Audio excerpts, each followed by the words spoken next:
Estejamos todos em paz. É com alegria que a gente retorna aqui a esse estudo que é fantástico. Eu digo sempre que quando a gente vem para a casa espírita, nós devemos estar preparados para estudar, porque é a única doutrina que ela não se revela apenas por uma crença. É imperativo que a gente compreenda seus ensinamentos.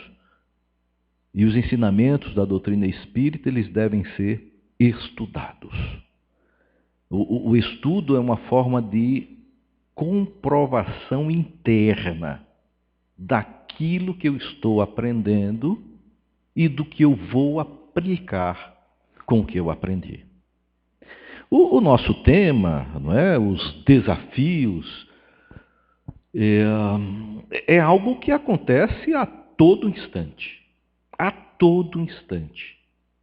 Não existe um momento da nossa vida que a gente não esteja passando por um desafio. E normalmente esses desafios ele vem em forma de escolha. E você tem que tomar uma decisão, se vai para a direita, para a esquerda, se vai fazer aquilo ou aquilo outro. Mas sempre nós estamos chamados ou somos chamados a escolher. Porque no processo de evolução espiritual, a gente vai encontrar um grande desafio.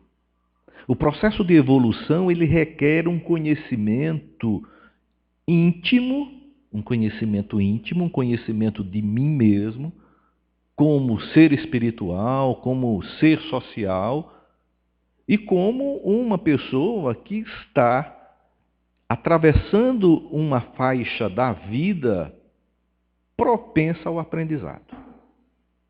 E é esse aprendizado que é desafiador. Sempre desafiador.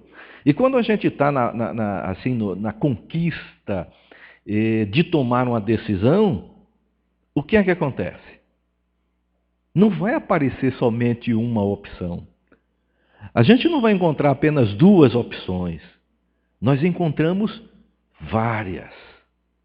E são essas várias opções que surgem a cada instante que nos requer uma atitude na tomada da decisão. Então, a inquietação é constante. Um dos grandes problemas do nosso dia a dia, é exatamente essas perguntas que nós fazemos, às vezes, aos outros, mas que está ecoando constantemente em nossa cabeça. O que é que eu estou fazendo aqui? Passando por esses apertos, passando por esses dissabores, eu não compreendo porque Deus me colocou nesse lugar. Se eu estou aqui, eu devo ter vindo de algum ponto do universo. De onde foi que eu vim? Como era meu nome antes de nascer? Para onde é que eu vou? Se alguém veio, vai. Não é o movimento cíclico do universo é constante. É aquele vai e vem. O universo ele pulsa. A vida é movimento. E depois? Qual a finalidade da minha vida? E isso é uma pergunta que é feita para todas as idades. Para todas as pessoas. Em qualquer situação, o que é que eu estou fazendo aqui? Qual é o fim da minha existência? Por que é que eu vou fazer a campanha do quilo? Por que é que eu não vou fazer a campanha do quilo? O que é que me leva a escolher a fazer o bem a alguém e a outro não fazê-lo? Porque eu gosto e porque não gosto. Tudo isso é inquietante. E essa inquietação nos chama a atenção para um processo de evolução, não é? Evolução com um aprendizado. E qual seria a resposta para essas minhas perguntas que são fundamentais? O que é que você me indica para a gente poder fazer aqui uma, uma cartaz no meu aprendizado? Eu indicaria o Espiritismo. Não somente como um processo religioso, mas como uma escola de evolução da consciência. Como algo que vai fazer com que eu adentre cada vez mais no meu interior. Buscando aquelas respostas de onde é que eu vim, para onde é que eu vou. A doutrina espírita, ela vem complementar o ensino de Jesus.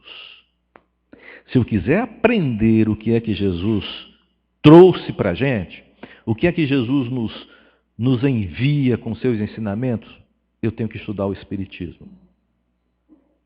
Senão não vai passar de meras informações do ponto de vista religioso. E do ponto de vista religioso, parece que só quem consegue ganhar alguma coisa ou lucrar alguma coisa com a religião são os seus dirigentes. Nós que não somos, parece que a gente não aproveita nada. Para isso, para compreender o que é que Jesus nos traz, eu preciso estudar o Espiritismo, não é? As lições que o Espiritismo nos traz, elas foram reveladas por espíritos de alta escola, espíritos superiores, que já viveram no meio da gente, que já passaram por essas dificuldades que nós estamos passando. E eles vão trazendo as lições para que a gente vá internalizando e não necessite sofrer tanto para aprender aquilo que estudando seria mais fácil, não é? Os ensinamentos, eles são tão racionais, ou seja, eles tocam tanto a razão, eles movimentam tanto internamente a gente, que não tem jeito de nós discutirmos com Deus. Quando a gente estuda o Espiritismo, a gente não vai mais discutir com Deus. Naquela discussão, pai, por que meu filho? Pai, por que meu marido? Minha mãe? Por que fulano morreu? Por que ciclano desapareceu? Por que aconteceu isso comigo? Essas discussões, elas são reveladas pela racionalização que a doutrina espírita nos traz. Nos mostra, nos indica. Falta, é claro, apenas uma parcela de esforço para a gente compreender. Kardec aconselha aquele que quer estudar o Espiritismo. Para quem quer. Porque, na verdade, o Espiritismo também é uma questão de escolha. É um desafio? É um desafio. Porque não basta chegar aqui e dizer a Leandro, Leandro, eu estou passando por isso ou por aquilo. O que é que você me indica aí para eu poder melhorar, para esse sofrimento não aparecer mais, para eu afastar meus obsessores, para nada disso acontecer? Posso continuar tomando água fluidificada? Olha, já estou quase morrendo afogado. E não mudou nada na minha vida ainda, mas o conselho é estudar. E o que é que Kardec diz? Que o Espiritismo está no ensinamento dado por esses espíritos, mas que será compreendido através de um estudo profundo e continuado. O que é a profundidade de um tema, de um assunto, de um estudo espírita? É aquele que a gente sabe que não vai esgotar nunca. Mas é assim? Quer dizer que eu venho aqui para estudar e cada vez que eu estudo é diferente? Não. Não é que o estudo seja diferente. A compreensão daquilo que eu estou estudando é que vai ficando mais esclarecida a partir do instante que eu me aprofundo para compreender aquele tema. Quando é que um tema é compreendido? Quando a gente o aplica. Quando ele passa a ser algo espontâneo. Não é? Em falar em espontaneidade, todo mundo sabe que quando uma coisa fica espontânea, ela vira um reflexo incondicionado. Foi condicionado a um determinado momento e depois não precisa mais de uma condição. Não é um reflexo incondicionado. Piscar o olho. A gente estava piscando até agora e nem estava sabendo que era incondicionado, né? Todo mundo piscando o olho. Mas agora todo mundo voltou a atenção, porque ele passou a ser espontâneo. E quando é espontâneo, a gente não pensa sobre. Então o estudo aprofundado da doutrina só vai fazer algo em especial em mim se eu conformar o meu proceder com aquilo que eu estou estudando. E o aprofundamento, ele se dá assim, olha, no silêncio e no recolhimento. O que é silêncio e recolhimento para a doutrina espírita? Por exemplo, a gente vem aqui estudar o ESD. Tem o ESD, Leandro? Não é? A gente vem estudar o ESD. Estuda lá a lição. Ótimo. O ESD é feito no silêncio? Não é. A gente precisa repassar o estudo, não é? A gente precisa falar sobre o assunto, procurar dar nossa opinião sobre aquilo, mas o silêncio quer dizer que quando eu sair daqui, eu vou para casa refletir a lição, passar internamente pelo crivo da razão, verificar onde é que eu preciso mudar de acordo com aquilo que eu aprendi. Isso é aprofundar, e aprofundar no silêncio, escutando a mim mesmo, trabalhando com o meu coração. E aí sim, eu mudo. Aí eu passo a fazer diferente. E é isso que a doutrina espírita nos chama a atenção constantemente. Sempre, sempre. De forma que a gente possa, aos poucos, e não precisa ser um esforço grande, não. Não precisa ser mais sacrificante, como aconteceu com os primeiros cristãos, por exemplo, que precisaram ser crucificados, queimados, comidos vivos lá por feras, para poder dar demonstração de um processo de evolução. O Espiritismo, ele tem, para quem quer estudar, bases de sustentação. Essas bases de sustentação, inicialmente, precisam ser reveladas como crença. Crença é algo interno, não tem como a gente explicar como é que é uma crença, porque ela está inserida no indivíduo, mas é necessária para a continuação do estudo. Então, é fundamental, é um pilar da doutrina espírita, a crença em Deus. Acreditar em Deus é fundamental. Quem não acredita em Deus não estuda o Espiritismo. Porque toda a sua fundamentação está na existência de um ser criador, que existe e sobreexiste por si mesmo, que está em tudo e em todos.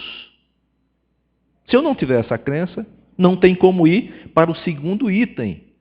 Se eu tenho crença em Deus, e Deus criou os espíritos têm a alma, e a alma é imortal. Se eu não tiver essa crença na imortalidade, mas como é que eu vou comprovar a imortalidade da alma? Por enquanto, não há como comprovar. Como assim não há como comprovar? Mas não tem livro escrito sobre a imortalidade da alma? Tem livro escrito sobre Deus. Quem é daqui que conhece Deus? Entendem? Quem é daqui que sabe o que é imortalidade? E como a gente comprovar a imortalidade? É uma questão de base de uma crença fundamentada em algo que eu tenho internamente, que parece ser lógico, parece ser razoável, e que vai me deixar aprofundar em outros pilares, como, por exemplo, a reencarnação.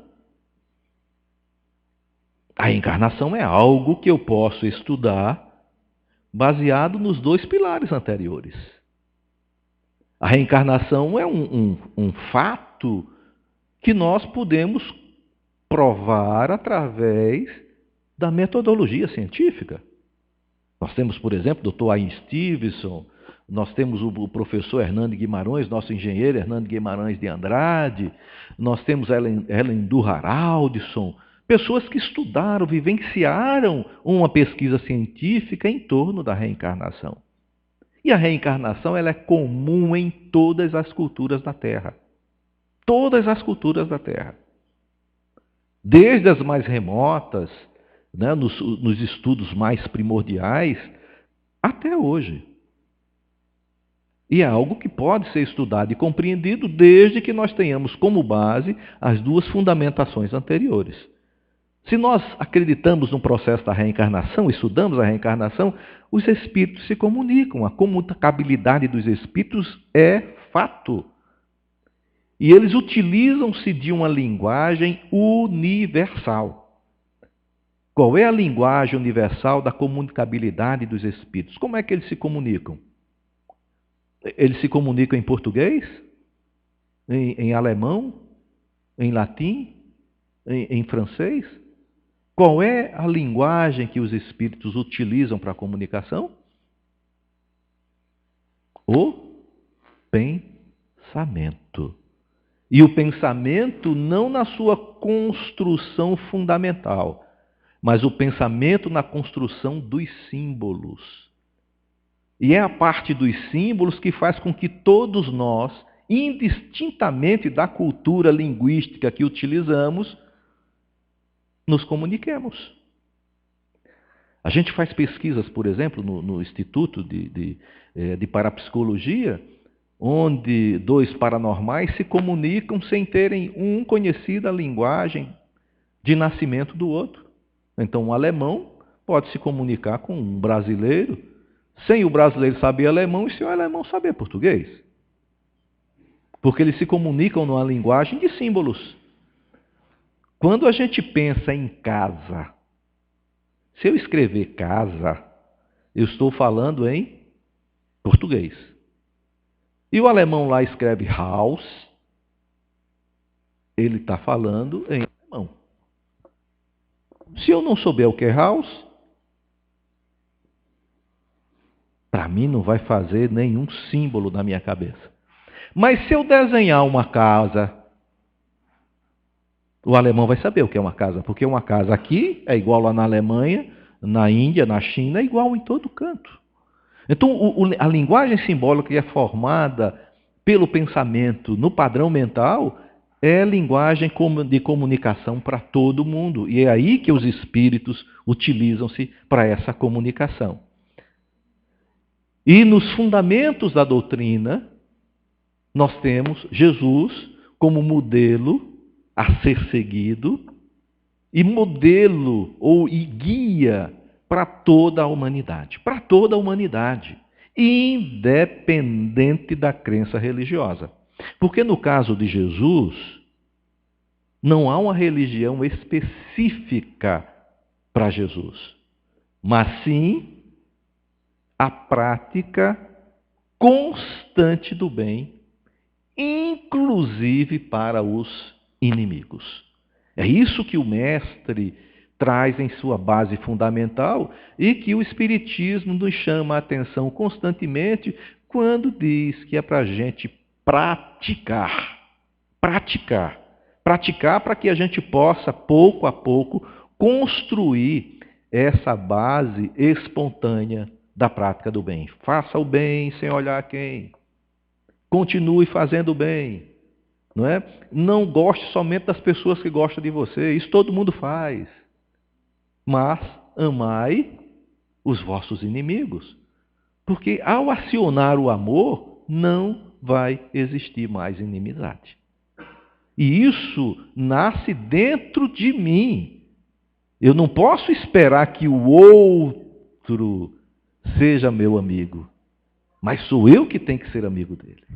Essa é a diferença do processo de amar o inimigo. Ela nasce dentro de mim. Nasce dentro de mim. Isso não vai forçar o outro se ele não quiser. Mas a obrigação da mudança é minha. Não é? Então, toda a vida de Jesus foi um suceder incessante de desafios. Quando a gente vai estudar nos evangelhos as passagens do Mestre, não tem um momento que ele não tenha sido desafiado. Nenhum momento. A gente chega em casa e diz, não, por que que a comida está salgada? Está faltando isso. E por que não fez aquilo? E por que disso é desse jeito? Dá uma olhada para a vida constante do Mestre. E não é porque ele fosse um espírito de alto nível. Ele tinha que viver e vivenciar tudo aquilo que a gente pode viver e vivenciar. Senão, já pensou o que é uma pessoa que tem muito dinheiro se sacrificar para comprar uma bicicleta? O sacrifício é de quem não tem dinheiro para comprar uma bicicleta e vence o desafio comprando. Entende o processo? Então, eu jamais estarei passando por uma situação que eu não seja capaz de vivê-la. O que eu preciso compreender é que desafio é esse. E o mestre, ele mostrava, olha, nos desafios da sociedade, mesmo na época de Jesus, como agora, a sociedade é arbitrária, a sociedade é injusta, né? Quem deveria estar ali naquele lugar ganhando aquele dinheiro sou eu, e não aquele outro. Mas ele continuou íntegro, enfrentando a sociedade sem raiva, sem medo, dizendo que a gente pode passar por essas situações sem se corromper em momento nenhum. Ele não aceitou carregar o fardo do mundo. Jesus salvou todo mundo? Ele levou todo mundo ao conhecimento? Mas ele ensinou a que cada um conduzisse seu próprio compromisso, tivesse seu próprio desafio, com paz de consciência. Porque em qualquer dificuldade, meus irmãos e minhas irmãs, é necessário a gente consultar a consciência, para a gente descobrir por que é que nós estamos passando por aquela situação e o que é que a gente precisa aprender daquilo. O mestre passou o seu primeiro desafio, e é aí onde nós vamos começar a analisar cuidadosamente e trazer esses mesmos desafios do mestre da época para agora, para a nossa vida diária. Então, eu trouxe o primeiro desafio, o grande desafio de Jesus, foi depois do seu batismo com João, ele foi ao deserto, não é? Era um modelo cultural da época, em que a pessoa precisaria passar uns 40 dias, e no Evangelho é relatado 40 noites também, recluso para poder pensar em si mesmo. Olha, 40 dias, 40 noites sem comer, aquela coisa toda. A gente passa 5, 6 horas já reclama. Imagina se tivéssemos o sacrifício de passar mais uns dias. Não é? Então, lá em Mateus, no capítulo 4, nos versos de 2 a 4, e tendo jejuado 40 dias e 40 noites, depois teve fome. Normal, não é? Comum. Chegando o tentador, em algumas versões da Bíblia chegou o Satanás lá para Jesus e tal, e disse, se és filho de Deus, dize que essas pedras se tornem pão. Olha, pedra ali em Israel, em Jerusalém, em Jericó, ainda hoje é, como diz o Matuto, é boia, tem demais. E lá naquele deserto, quando Jesus olhou para o chão, só tinha pedra mesmo. E o tentador foi lá e disse, transforma isso aí em pedra. Vai matar a tua fome. Coisa mais simples. É algo que todo mundo tem o direito de comer. Jesus reflete, pensa, inclusive na própria fome diz: não só de pão viverá o homem, mas de tudo que sai da boca de Deus. E aí, o tentador parou de tentá-lo. E o que é que a gente tira desse desafio? Não só de pão vive o homem. Por que transformar as pedras em pão? Será que naturalmente a gente não quer que as pedras que estejam nos nossos caminhos sejam imediatamente retiradas e que sejam transformadas em algum alívio? Quantas pedras vêm para a gente conversar no centro, Leandro? E para a gente afastar imediatamente para que o caminho fique livre e a gente não passe, ou que alguém pense que a gente vai tirar aquilo e modificar constantemente ou imediatamente a nossa relação. O primeiro desafio que Jesus passa e nos mostra com a visão que nós temos agora é chamado de egoísmo. O egoísmo, meus irmãos e minhas irmãs, é algo instintivo. Ele está agregado às necessidades orgânicas. E as necessidades do ponto de vista orgânico básico, comum para os animais e para os homens. E o egoísmo ele está ali, revestido na fome, no repouso. Ah, minha gente, trabalhei tanto sábado passado, Leandro, que no domingo não dá para ir para a campanha do quilo, não. Preciso repousar, você sabe. Né? Tem o repouso, tá certo? As ânsias, as necessidades fisiológicas do sexo, as angústias e as sensações chamadas de físicas, que atendem exclusivamente ao corpo.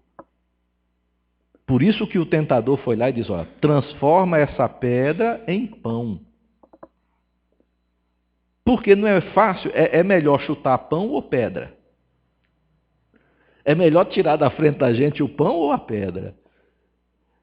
Entende o processo em si, como ele vai internamente na gente, que as necessidades orgânicas elas não são fundamentais para a evolução do espírito? Que elas só retratam essa satisfação apenas pela estrutura egóica? O ato de matar a fome faz bem compreender o íntimo desse desafio de Jesus. É muito mais vasto do que a simples fome do estômago. Vai muito mais além. Trata-se de saciar os instintos inferiores que se manifestam através do corpo físico. Isso em todos os níveis, gente. Em todos os níveis. Analise cuidadosamente se aquela grande dificuldade ela não está se referindo apenas à estrutura orgânica, ao corpo, ou se ela está levando-me além do ambiente corporal. Se o sofrimento que eu quero resolver na casa espírita é somente uma dor no joelho, uma gastrite, é uma ânsia de vômito, é algo que esteja tocando somente ao corpo. Para que a gente possa analisar se, através dos instintos orgânicos, se nós não estamos sendo chamados a atenção para algo mais elevado. Para algo que está um pouco mais dentro da gente que a gente não percebe. A maioria de nós só nos conhecemos através do corpo. A maioria de nós. São poucas as pessoas que têm a consciência da imortalidade do ser. São poucas as pessoas que têm a consciência de que são espíritos. Poucas as pessoas. Tá? Então, o combate do egoísmo, dessas sensações mais físicas, é feita pela autodisciplina. disciplina. É você que tem que determinar o que é orgânico e é necessário, e o que é orgânico e desnecessário, e que está apenas demonstrando em você essa egocentricidade que não nos leva a lugar nenhum. Então, o homem integral, o ser integral, ou seja, o ser orgânico, mental e espiritual, vive de tudo que vem de Deus. E a crença que vem em Deus é a crença que nos reúne a todos, na minha consciência. Porque se eu não tiver a crença em Deus, eu vou separar as pessoas em vez de deixá-las igualmente, porque todos nós, toda a criação vem de Deus. E é um ponto mais específico da estrutura egóica. O Deus residente no coração. O Deus que está dentro de nós. E que não está dentro de nós apenas porque Jesus disse que o reino de Deus estava dentro de nós. Mas porque nós sabemos dessa existência. E como é que eu vou buscar o Deus residente no coração? Praticando o ensino de Jesus. Faça ao outro aquilo que você gostaria que fosse feito para você. É nessa forma. Mas respeitando o outro naquilo que ele sabe e sente que é melhor para ele. Aí eu vou criar internamente a residência de Deus. No sentimento. Nesse sentimento de levar as coisas boas, que eu sei que é bom, e que eu vou fazer pelo outro, e aquilo que eu estou fazendo, de volta, eu recebo. Jesus passou por outro desafio. O segundo desafio. Também nesse mesmo processo. Está lá em Mateus, no capítulo 5, nos versos de 5 a 7. Então o adversário, ou Satanás, ou o tentador, o levou à cidade santa e o colocou no pináculo do templo. O pináculo do templo lá de Jerusalém é como se fosse aqui a torre da igreja, onde tem a cruz, que mostra ou demonstra a cristandade, não é? E disse a Jesus: se és filho de Deus, lança-te daqui abaixo. Chega aqui em cima e te joga daí. Porque, com certeza, Deus vai mandar os anjos te pegarem. E você não vai cair. Eles vão segurar você e vão colocar você no chão, bem tranquilo. Não vai acontecer nada. Porque você não vai tropeçar em absolutamente nada. E Jesus disse: também está escrito, não tentarás o Senhor teu Deus. Porque não há tentação que chegue ao Pai. Não há. Ele é a criação de tudo, né? Ele é a criação de tudo.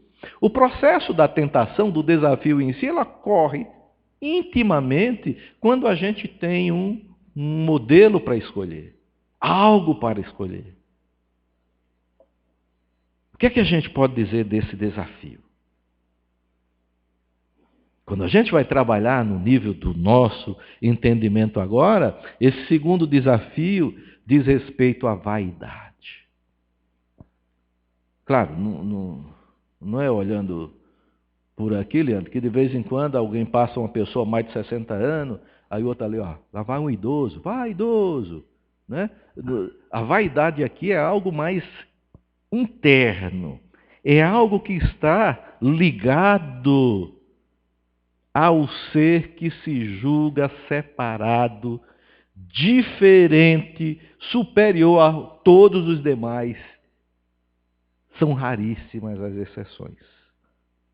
A gente pode até trabalhar nessas exceções. Por exemplo, se a gente olhar o passado, a gente vai ver Confúcio, Sócrates, Zoroastro, Moisés,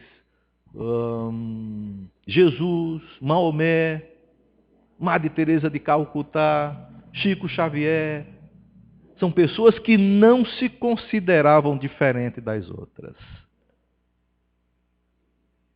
Mas a vaidade na gente nos faz ficar diferente. Olha, é uma das mais difíceis provas a ser superada. É complexa, é complicada, porque ela vai revelar no íntimo, mesmo que a gente não queira, a gente se revela diferente dos demais. Então, lançar-se lá do ponto mais alto são emoções de grandes efeitos. Eu tenho o corpo fechado. Eu tomo passo toda semana, mal nenhum, espírito nenhum encosta junto de mim. Eu sou capaz de tirar qualquer obsessor que tiver pela frente. Né? Então, essas pessoas têm a certeza que Deus o protege em tudo. Mesmo nas loucuras insensatas. Mesmo nas pretensões vaidosas.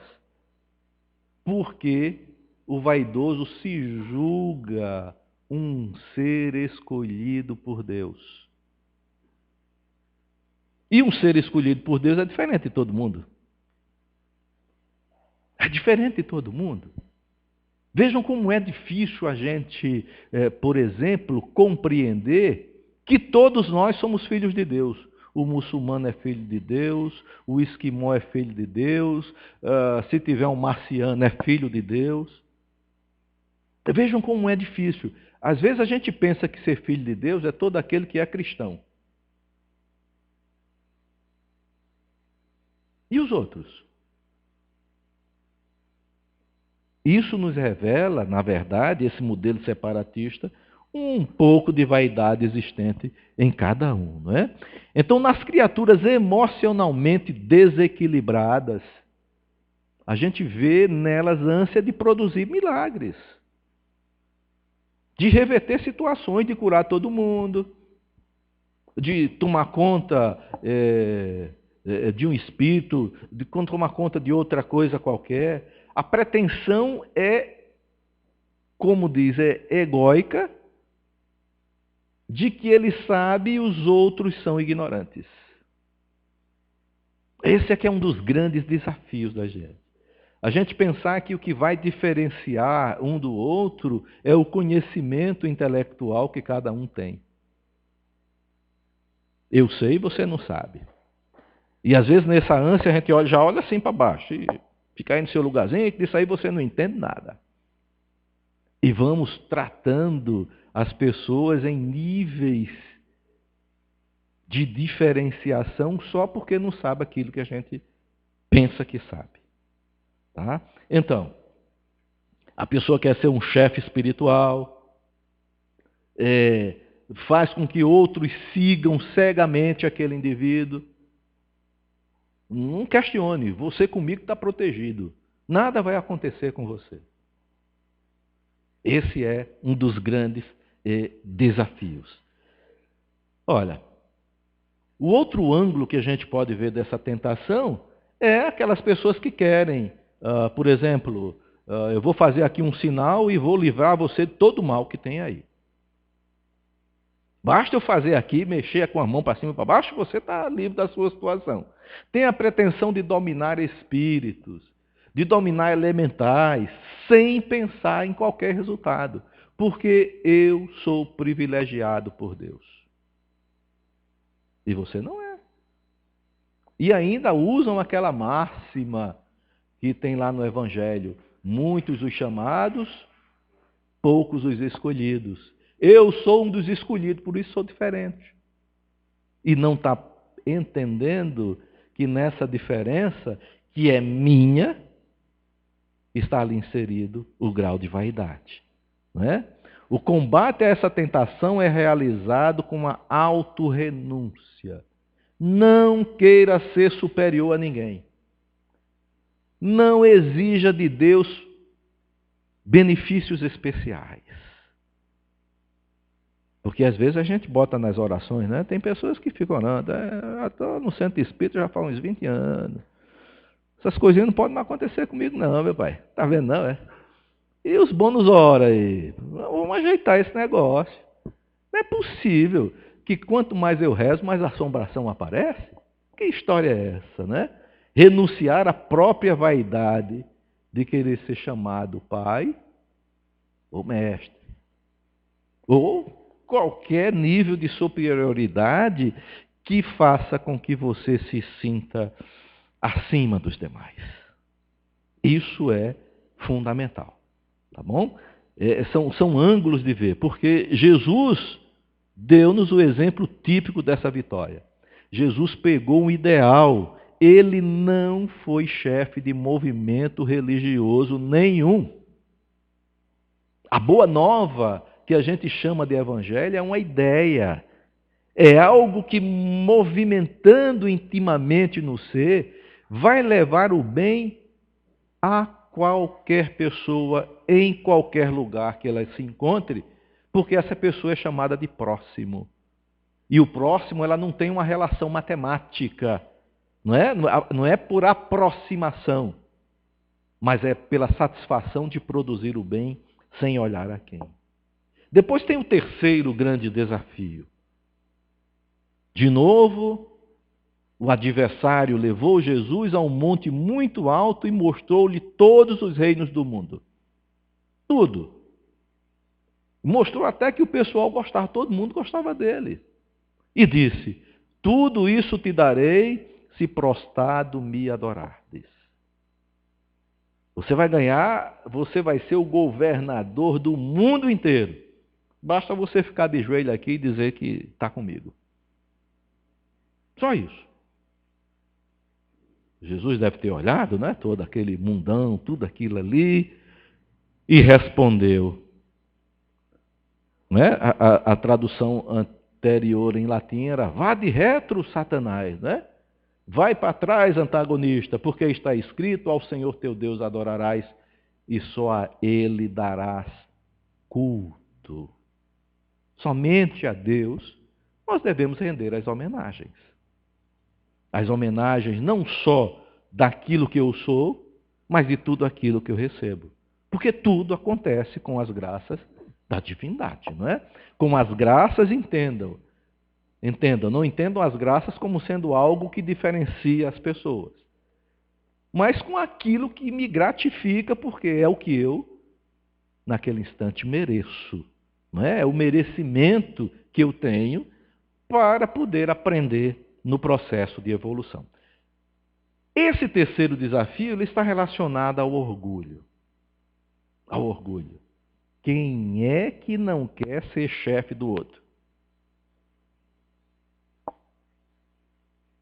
Não é assim? Quem é que não quer ser o chefe? O gerente? O presidente? Quem é que não quer ser o maior? Mas esta é a experimentação que as criaturas encarnadas têm a maior dificuldade em superar. Porque o orgulho, meus irmãos e minhas irmãs, está inserido no intelecto.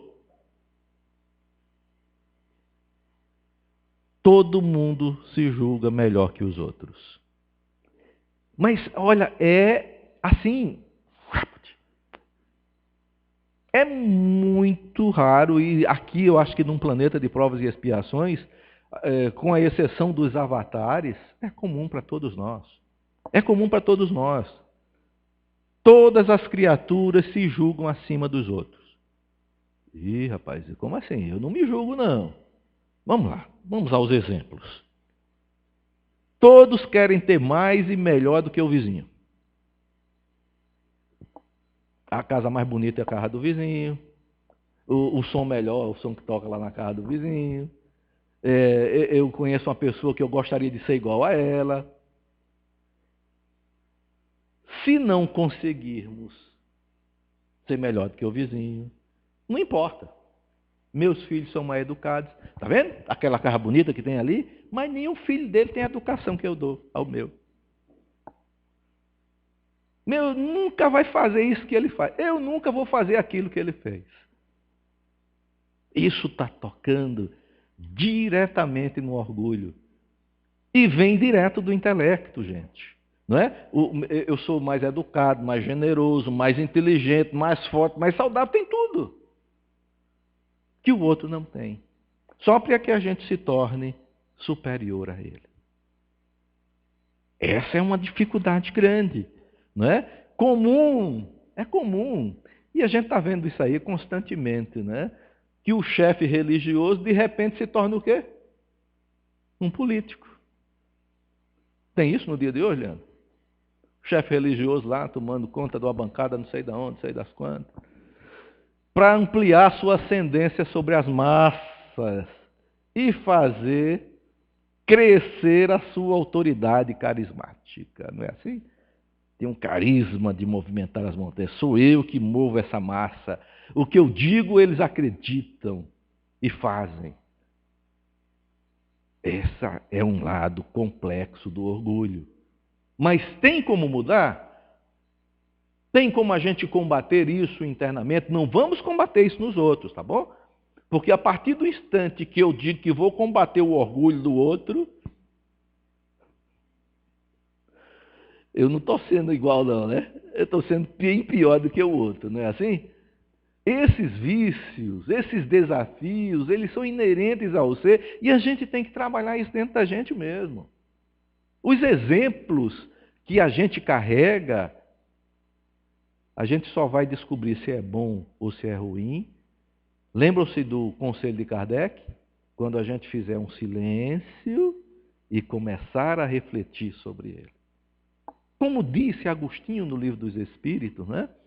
Faça o exame de consciência. Veja se você não está fazendo algo que está irritando o seu vizinho, seu amigo, alguém. Porque às vezes a gente liga a radiola em casa. Quem é que daqui que se lembra o que era radiola? Tem gente que se lembra de radiola ainda? Né? Botava o disco, aumentava o volume, bate as panelas de casa e a do vizinho também, né?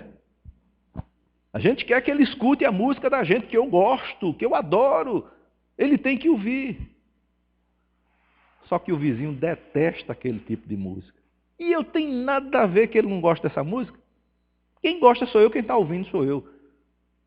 É assim que deve funcionar? A gente deve irritar o outro por algo que a gente gosta? Isso não está revelando um orgulho excessivo? Mas numa bobagem dessa? Com certeza. Se você sabe que seu amigo, seu vizinho, o seu colega de trabalho não gosta disso, por que é que você vai fazer? Às vezes, vejam o que é que acontece. Aí alguém bate lá na porta, bate palma lá no portão, a gente vai atender, sim, pois não. Olha, eu sou testemunha de Jeová, estou aqui querendo levar a palavra de Deus. O senhor aceita? Aí eu olho assim, aí só para ver a reação. Olha, eu sou espírita. Aí fico satisfeito, porque o nosso irmão vai-se embora. Vamos sair daqui, que aqui é a casa do Satanás. A gente fica satisfeito com isso. Entende o processo? Como é que ele acontece? E às vezes ele não é revelado intimamente, porque a gente faz disso uma prática que é um reflexo miotático, que é igual a pestanejar os olhos, as pálpebras. E a gente não se dá conta que isso é um grande desafio que a gente precisa trabalhar. Então, para superar esse desafio, há um só remédio, é o autossacrifício. É sacrificante mesmo. A gente tem que fazer um esforço grande corretamente. Porque a gente tem que entender que eu preciso cultuar Deus, esse Deus que eu acredito, mas o Deus que está dentro de nós, como disse Jesus, o reino de Deus está dentro de nós. Mas esse mesmo reino, esse mesmo Deus está dentro de todas as criaturas, gente. De todas as criaturas. que sejam moços ou velhos, homens e crianças, mulheres e homens, brancos e negros, ignorantes e sábios, santos e criminosos. Deus está dentro de cada um de nós. E não vai ser por conta da crença que eu tenho a mais ou a menos, e não vai ser a prática que eu tenho em nome dele, a mais ou a menos, que vai me fazer diferente dos demais. Por isso o autossacrifício. Por isso que a relação desafiante é conosco mesmo.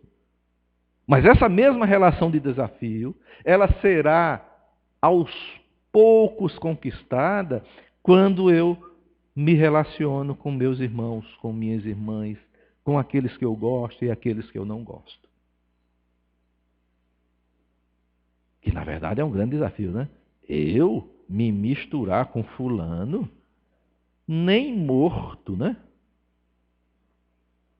E naquele instante que você está pronunciando algo nesse nível, você já está se misturando. Já está produzindo a mistura fluídica que vai contaminar o outro ou contaminar a você. Por isso, essa necessidade da gente verificar se Deus está em nosso coração. E para que Deus esteja em nosso coração, nós precisamos fazer a prática incessante do bem. Do bem que você conhece, do bem que eu conheço, mas melhorando constantemente esse entendimento. Constantemente.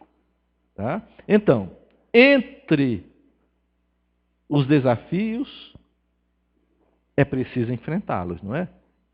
Os desafios estão aí para que a gente possa tomar atitude. E a atitude dos desafios tem que ser com calma. Tem que ser com paciência. Tem que ser serenamente, senão nós não vamos observar que tipo de energia nós estamos circulando aos nossos derredores. E a gente só vai compreender que só chega energia ruim. Ixi, o ambiente aqui está ruim. Está vendo? Tem gente jogando energia ruim em cima de mim. Lembre-se do orgulho. Que quando eu faço essa diferença entre eu e o outro, a energia não está vindo. Ela está saindo e está sendo recebida de volta.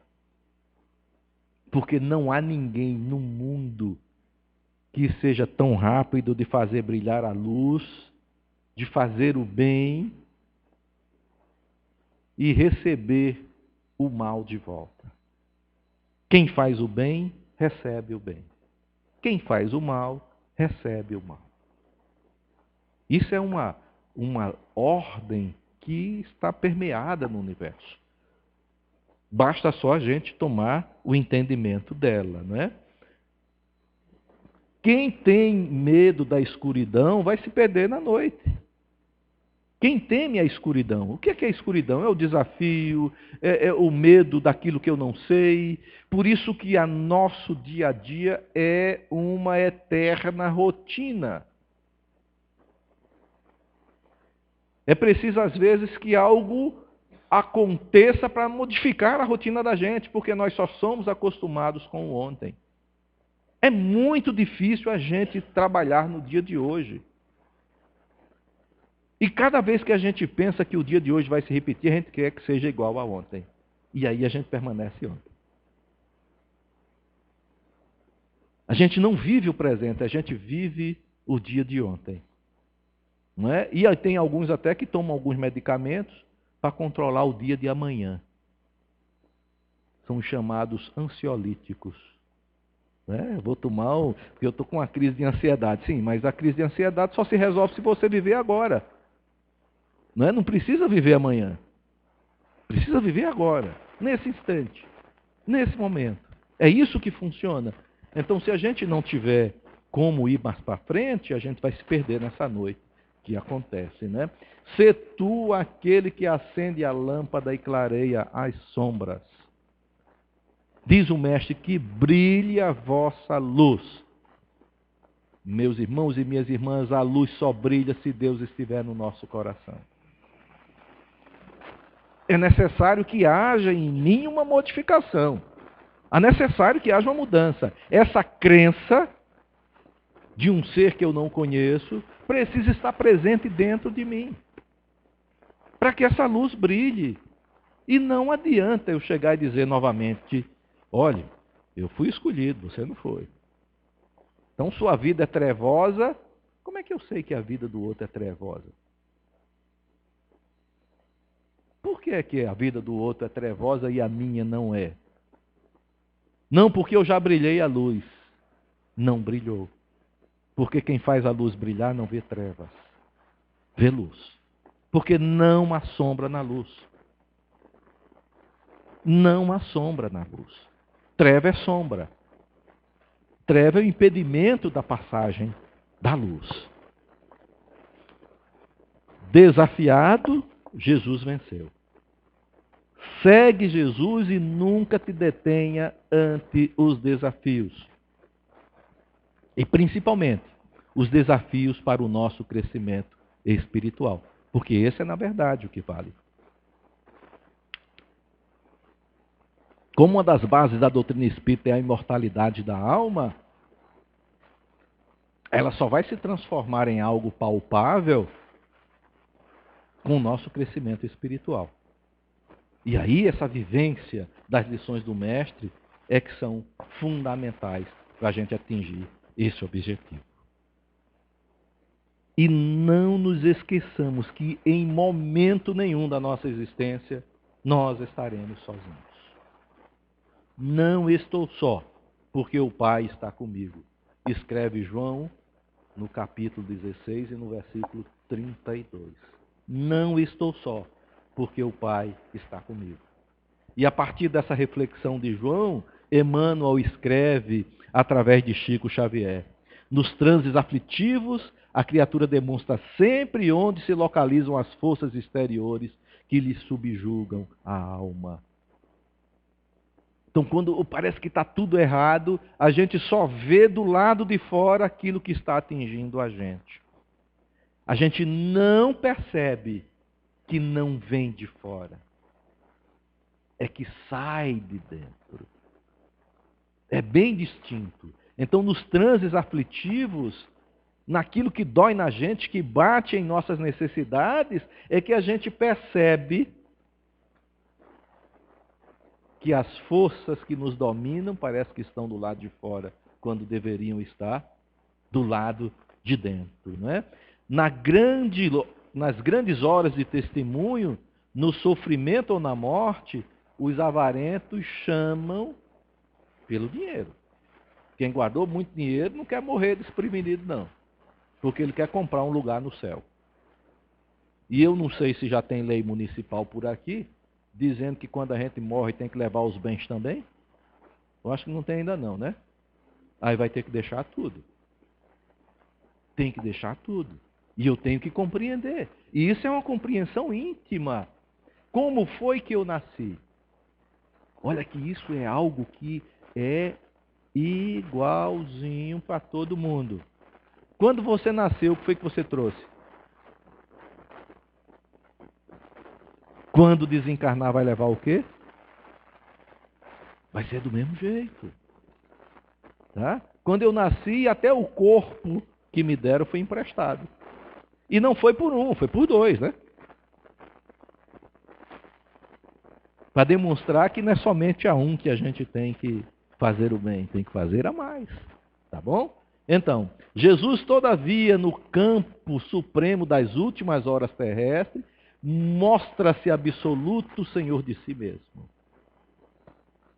Passando pelo sacrifício, pelo sofrimento, que foi vivenciar aquelas últimas horas lá do Calvário, né?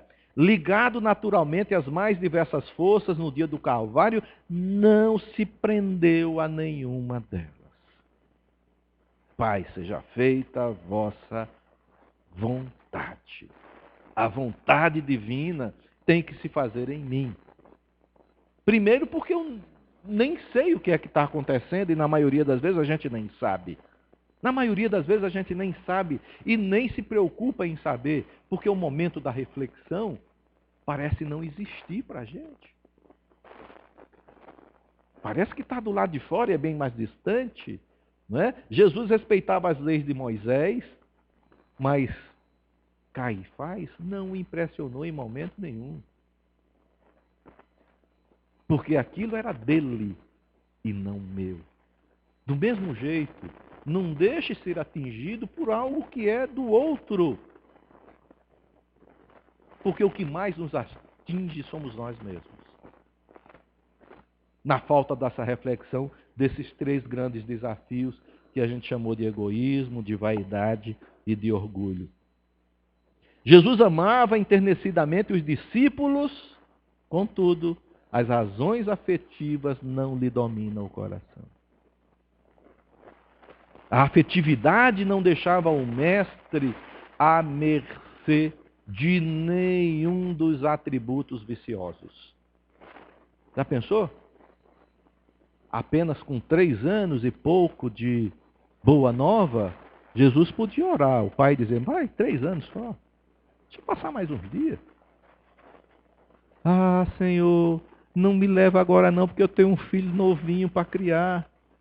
Se eu não tiver aqui, o que é que vai ser dele? Entende o processo em si? Como ele é, às vezes, complicado na visão do entendimento do orgulho, da vaidade e do egoísmo, e não da compreensão da vontade divina, e não da compreensão da vontade de Deus. O ato de Judas não lhe arranca maldições. Traidor, você me traiu. E pelo jeito você vai fazer isso não sei quantas vezes. Não quero mais saber de você. Pelo contrário, não é? A ingratidão dos beneficiados não lhe provoca desespero. Ei, cara, mas vem cá, me ajuda aqui. Eu acabei de curar sua cegueira e você está me vendo eu levar essa cruz aqui pesada e não me ajuda? O sarcasmo da multidão não lhe quebra o silêncio, a cruz não lhe altera a serenidade. Por quê? Porque Jesus sabia que era necessário mostrar a todos nós que é possível vencer os desafios, por mais difíceis que eles sejam. O que falta é entendê-los, compreendê-los, trabalhar na consciência do que é que está acontecendo, não é? Porque, olha, de consciência tranquila, elevada à divina justiça e de coração fiel, dirigido pela divina vontade. É assim que nós devemos proceder. É imperativo, às vezes, que a gente foque um pouco mais na divindade. Que a gente sinta a presença de Deus dentro da gente. É importantíssimo. Para que isso nos facilite a relação de convivência com os demais. Se eu tenho Deus dentro de mim, quem é meu inimigo? Entende o processo? Onde é que o orgulho, onde é que a vaidade, onde é que o egoísmo vão ter morada? Esses desafios são importantes para meu crescimento espiritual. Mas o que é importante para o crescimento espiritual de cada um da gente é a consciência que nós vamos ter daquilo que nos é deixado como vivência. Por isso, meus irmãos e minhas irmãs, há necessidade íntima da reflexão sobre tudo o que acontece conosco. Íntima mesmo. É algo que diz respeito a mim, porque somente eu sei onde é que meu sapato aperta, não é assim? Se eu quiser saber onde é que o sapato do outro aperta, o que é que eu tenho que fazer? Usar o sapato do outro. Aí você vai saber se é bom ou não colocar um pé 34 calçando um sapatinho 28, ou um pé 46 num 39. Entendem? Porque não é melhor que cada um viva a sua vontade de crescer espiritualmente? Analise nos desafios que acontecem no nosso dia a dia, se nós estamos inseridos nos desses 3 níveis de desafios. Se o que mais impera em mim são as satisfações orgânicas, se o que mais impera em mim são meus devaneios emocionais, ou se o que mais impera em mim é a dificuldade que eu tenho de me relacionar com os outros seres viventes. Na lição do mestre, ele diz: qual é o bem que você faz se só convive com a pessoa que você gosta? Qualquer um faz isso. Até os criminosos são assim. Mas a grande dificuldade é nós aprendermos a entender que todos nós, indistintamente, somos filhos de Deus. Somos criação do mesmo Criador. E que ele não é reconhecido nem encontrado pelas religiões, mas sim pelo entendimento que eu terei dele. Porque ele está dentro, ele está conosco.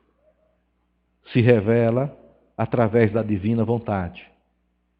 E tem a morada em nosso coração, que é a sede do sentimento. É a sede da prática do bem. É a morada da eternidade, que é a razão da imortalidade da alma. Então, meus irmãos e minhas irmãs, eu fico assim, com vontade de desafiar um pouquinho mais, né? A gente vem com um propósito de mostrar que é possível enfrentar os desafios nos desafiando. E dentro dos desafios desafiadores é localizar aquilo que está dentro de mim que eu ainda não percebi. Espero que a gente tenha contribuído para a gente abrir um pouquinho mais os olhos, não para o lado de fora, mas para o lado de dentro. Porque quem olha para dentro vê muito mais do lado de fora ainda. Quem olha para dentro vê muito mais do lado de fora. E com os olhos cada vez melhor. Está na hora, né, Leandro? A gente pode fazer a prece? Iniciando a prece, estejamos todos em paz. Que a serenidade e a tranquilidade de nossas consciências se reúnam em nossos corações. E que Jesus, nosso mestre amado e amigo, derrame sobre cada um bênçãos, fluidos salutares, necessários para a gente analisar cuidadosamente os desafios que enfrentamos, para aprender com eles, a nos tornar cada vez um ser mais tranquilo, amável, solidário, fraterno. Que os benfeitores espirituais enviados por Jesus encontrem em cada um de nós um coração sensível ao bem e um instrumento de fé, de paz e de tranquilidade. Pedimos, Senhor, que continue a nos prodigalizar teus benefícios, enriquece esta seara com obreiros úteis e dedicados.